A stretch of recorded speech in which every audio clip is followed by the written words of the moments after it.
Hey, so I've owned a presentation company for just over 24 years now. And as such, I spend some time thinking about getting my pitches dialed in. How am I going to present when I show up in a boardroom or a meeting? But what amazes me is that for a lot of people, even the most basic pitch, they don't have dialed in. And what is that? That's their elevator pitch.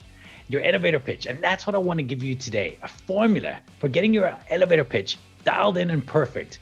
And if you can get this right, it will be the basis of every pitch and presentation you do about your business from here on out. So stick with me.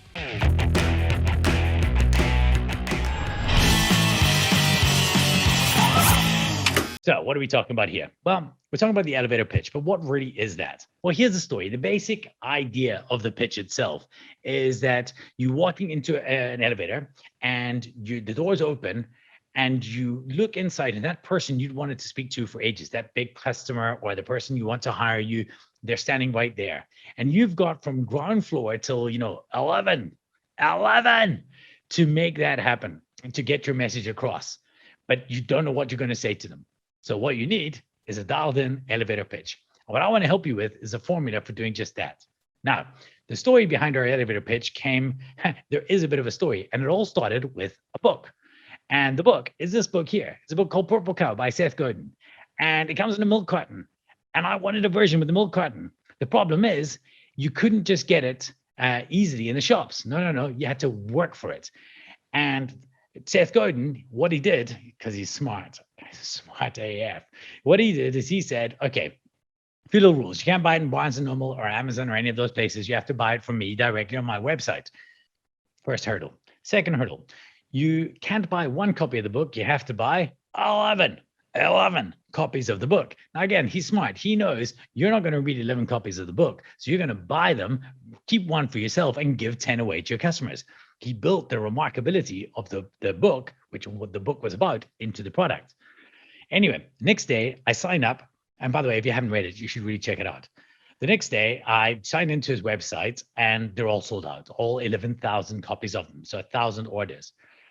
So I sent him a message. I was like, Seth, is there any way that I can get one of these copies in the milk carton? But I don't want to wait just for one of the books in the regular shops. He says, well, it turns out there is. I'm holding a private meeting for about 10 people in my office in 2 weeks just outside New York City. If you come to that, I'll give you one of those books in the milk carton. And I was like, hell's yeah. So I said, I'm going to go out there. I was living in Johannesburg at the time. So I was flying Virgin Atlantic and I get onto the plane, fly from Johannesburg to London, and then from London to New York City. Now, back in those days, I was a bit of a baller. So when I flew, I like to fly Virgin's upper class, and it's rad. You've got all the room in the world. You can put your legs up. You actually take off with your legs raised. You've got this own private bar. You get a massage. You get all kinds of stuff. It's amazing. You get a haircut while you're waiting to board the plane. Super rad. And they were the first ones to do anything like this. Anyway, I'm sitting down, having the best time, feeling like $1,000,000. I've got my earphones in, my laptop's open. I'm watching Linkin Park live in Texas, rocking out. Everything is great. All of a sudden, this flight attendant walks up to me and she kind of stops and smiles. And I take off my earphones and I look up and she says, excuse me, sir, sorry. The girls and I were just wondering, and she points over and there's these two ladies, this other dude there standing by the bar. And she says to me, we were just wondering, are you in a band? Now, I don't want to advocate lies, but if another person walks up to you ever in any scenario and asks you, are you the guy from the band? The only acceptable answer to that question is yes. Yes, I am the man from the band. You know what is the least acceptable? If that is acceptable, what's down there, down, right down in that little corner there, acceptable answer is no, actually, I'm a presentation strategist. And that's what I said that day. Her face, just like everything just stopped. She said, and the worst two words you ever want to hear from anyone. She said, that's nice. I'll get your tea. And off she went. I don't even know if I got my tea. And I was sitting there thinking, oh, I have the worst job description ever. What am I going to say? Oh, I work with PowerPoint. I'm in presentations. I'm in a presentation game. All of them are equally crap. So I thought, okay, I need to come up with a better pitch. How do I sell myself? Now, all these sales professionals, they say to you, well, don't sell features, sell benefits. What are the benefits of what you do? The problem is that actually people don't care about those. We know this as a business. If we're helping people with a sales presentation, we don't start with the features or the benefits, right? Let me prove this to you. If I had an ambulance and I wanted to sell you on this ambulance, it wouldn't matter if I told you about its features, the flashing lights and things like this, defibrillator or anything, or its benefits. It goes very fast. It's driven by capable people and it skips traffic lights. None of that would matter. You wouldn't pay me to ride in this thing. Why? Because you don't need an ambulance. But if it was an accident, if I could sell you on the accident, well, then we have a different story. Then you'll pay me all the money to ride in my ambulance. So the bottom line is very, very simple. If you can sell the ambulance, the accident sells itself. So why should this be any different in your elevator pitch? And I sat down there and I wrote this out. This back in, like, I don't know, whenever the book was published, 2007 or something. And I sat there and I wrote this out, this formula. And by the end of it, I thought I had dialed in the formula that I really do believe is the basis for the best two-line double punch elevator pitch ever. And it's very, very simple. It's two-parter. Part number one, you know how, when you, and part number two, well, what I do is, and that's it. You know how, when you, well, what I do is.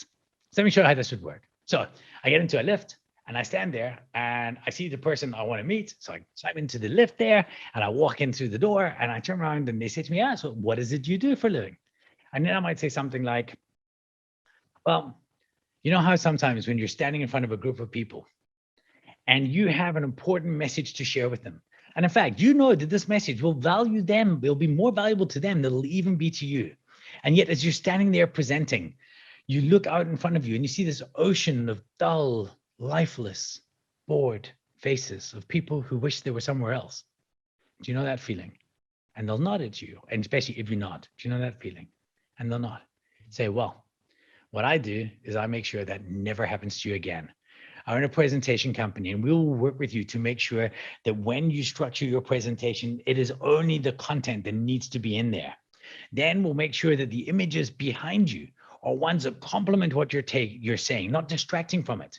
And finally, we will work with you as a speaker. So when you get on that stage, you grab your audience by the throat at the beginning and you drag them to the end of your presentation. That, my friend, is what I do. And people's eyes, they light up and they say, give me your card. And I do. And then we do business together and things are amazing. And I help them with their pitches. That's the formula. You know how, when you, well, what I do is you start with a problem that matters to them. And then you explain to them how you can help them solve that problem. And that's the only thing that matters. If you just do that, you know how, when you, well, what I do is, as a basis. And of course you can play around with the words and make them work for you, but sell the problem and then, present how you can help them fix it. Then you win. That's it. That's the formula for an elevator pitch. I would love to see, feel free to type it in the comments. Feel free to send me a message or send a mail or reach out on LinkedIn and share with me your elevator pitch. If you want to write it out there, I guarantee you, if you put a comment in the comments on YouTube, put what your elevator pitch is, I will comment and let you know what my thoughts are on it, or one of my team will also jump on and help you with it. So I hope this has been helpful for you. Please feel free to share it with your friends. Please like and subscribe to this if it was of value to you. And most importantly, please go out there. Please, for the love of God, of all that is good, go out there and write a better pitch, because you never know when you're going to walk in that elevator. Until that day, go out, lead loud.